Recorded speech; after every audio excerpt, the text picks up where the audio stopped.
kita ketahui bahwa Islam itu satu dan rahmatan lil alamin. Tapi sekarang kita sering mendengar istilah Islam Nusantara. Apakah ini salah satu bentuk kearifan lokal yang keliru atau bagaimana, Ustaz? Fadhal, Ustaz. Bismillahirrahmanirrahim. Pertama, Islam itu tidak satu. Gini, ya Islam nama agama satu ya jelas ya. Islam itu bukan agama yang paling benar, tapi Islam adalah agama yang benar. Nah, ini tolong direnungkan dulu ya. Islam itu agama yang benar.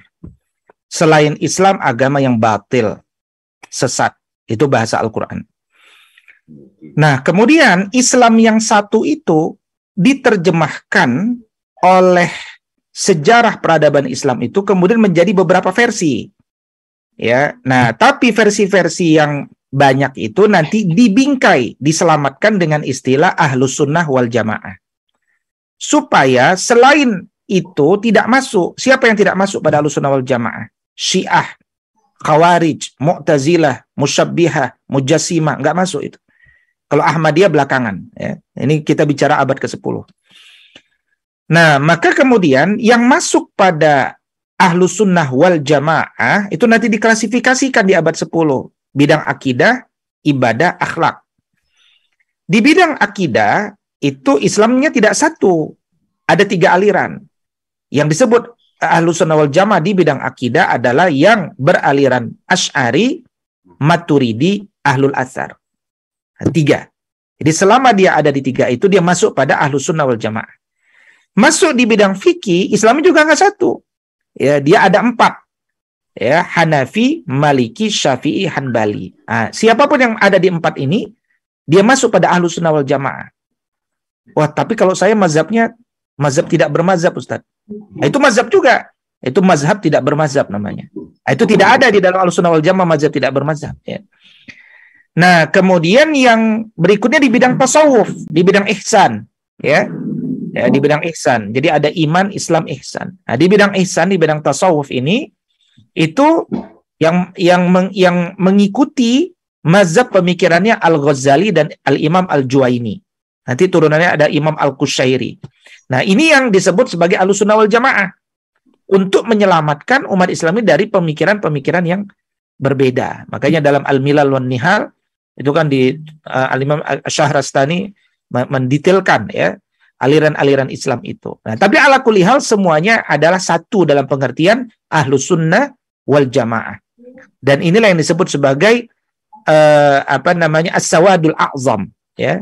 As-Sawadul A'zam ya, sebagai golongan yang selamat. Baik, kemudian Islam itu kan satu dan rahmatan lil alamin. Nah, rahmatan lil alamin itu bermakna rahmatan lil alamin bagi muslim maupun non muslim, bagi manusia maupun non manusia.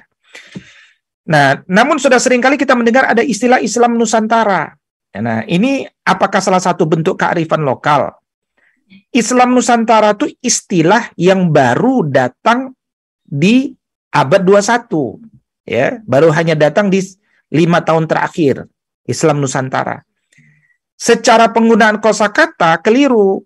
Kenapa? Islam itu universal, ya, Nusantara itu lokal. Maka ketika yang universal disandingkan dengan lokal, nanti dia jadi kelokalan, gitu. Jadi ada persoalan di sana. Ya, persoalannya itu saja sebenarnya. Tapi kalau disebutkan Islam di Nusantara, ya nggak ada masalah. Ya, berarti bagaimana mengimplementasikan Islam di Nusantara. Nah, terus kenapa ada istilah Islam Nusantara? Ini sebenarnya cuman satu istilah demi memenangkan narasi ormas. Ya. Nahdlatul Ulama mengembangkan Islam Nusantara. Muhammadiyah punya istilah juga. Jangan lupa, Islam berkemajuan. Malaysia punya istilah juga namanya Islam Hadori, gitu ya. Jadi itu istilah-istilah sebenarnya, istilah-istilah. Jadi tidak kalau ditanya apakah itu kearifan lokal, saya tidak menemukan itu kearifan lokal karena ini istilah yang baru. Nah, kalau masalah Islam di Nusantara, ya semua juga kita sedang bicara Islam di Nusantara. Nah, saya kira itu dulu penjelasan dari kosakata itu.